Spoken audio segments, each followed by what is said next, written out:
All right, I know it's not Monday, but it's been a long time since we did some book talks for various different reasons.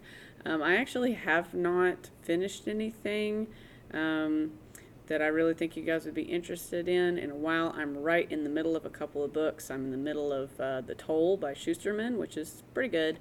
It's the end of a trilogy, and then I am reading The Starless Sea as well, and listening to A Natural History of Dragons, which is pretty good, but not done with any of them yet. So, since Valentine's Day is coming up, I don't really read a lot of romance. Sometimes I like stories that have love in them, but I want to talk about a couple books that are related but not. Like, here are a couple of books that have hearts on the covers that aren't about love. Miss Quarter talked about one in her book talk if you watch that, or if you want to go back and see what she talked about. This one is called Extraordinary. It is a middle grade novel.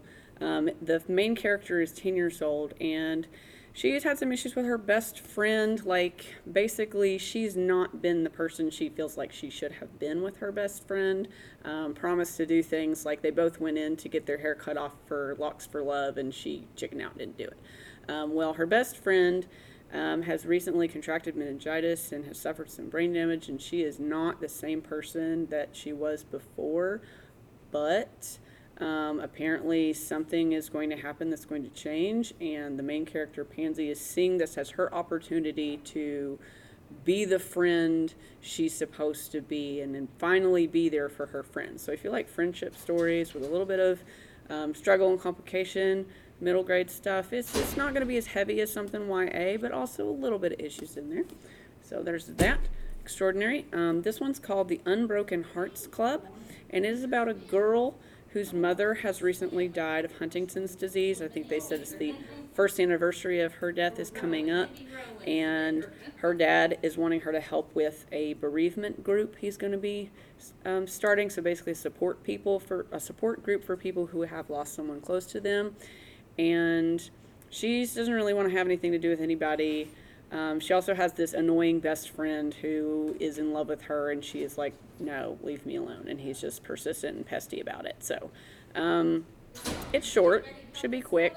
So anyway, Unbroken Hearts Club. Also, this one, the other two I had not read.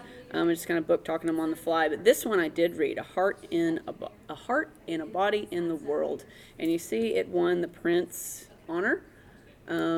It is great, okay? Deb Coletti. All these are contemporary books, by the way, so they're in our contemporary section. This one is about a girl who experienced a traumatic event, and she decides one day she's going to run across America, okay? She's just going to take off and run across America. And at first her mom is like, no, don't do that. But it's a mission. She's going to do it. And her grandfather's going to follow behind in his RV to make sure, she doesn't die or starve or whatever. And if she needs medical help, he'll be there for her. So you get a lot about what she's gone through, the relationship between her and her grandfather, and then also some interesting facts about the heart as an organ are interspersed between the chapters. Really great story. Highly recommend.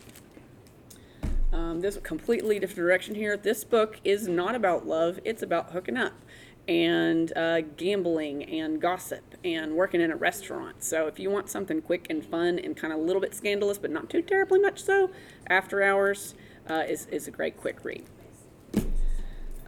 This one is about love, but it's also about a lot of other stuff. And it is not new, but I noticed we had 2 copies of it sitting back there, and it's like, why? This book should always be checked out. If you have not read Eleanor and Park yet, you are missing out.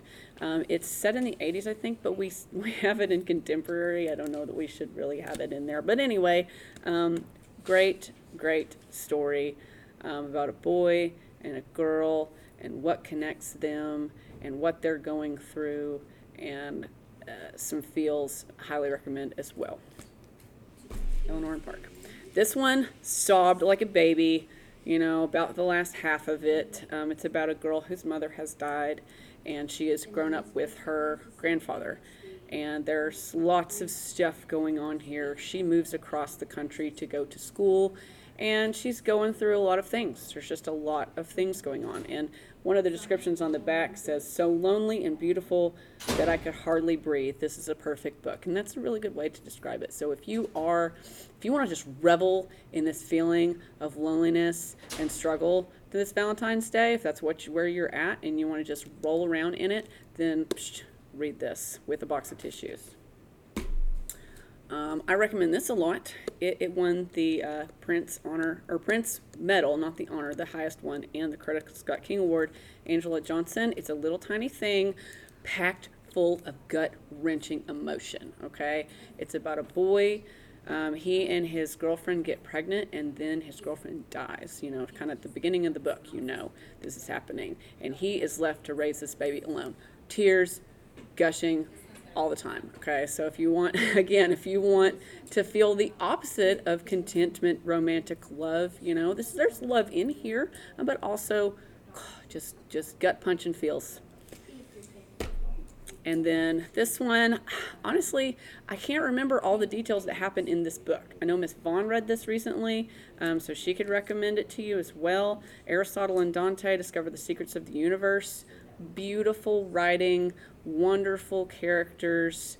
Just you're reading, and all of a sudden you just get just slammed with gasp and emotion. And again, read with a box of tissues.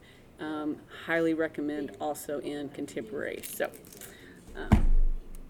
that is all I've got for you. Next week, maybe I'll have finished a book, maybe not. If not, I'll talk about something else. So have a great week, guys.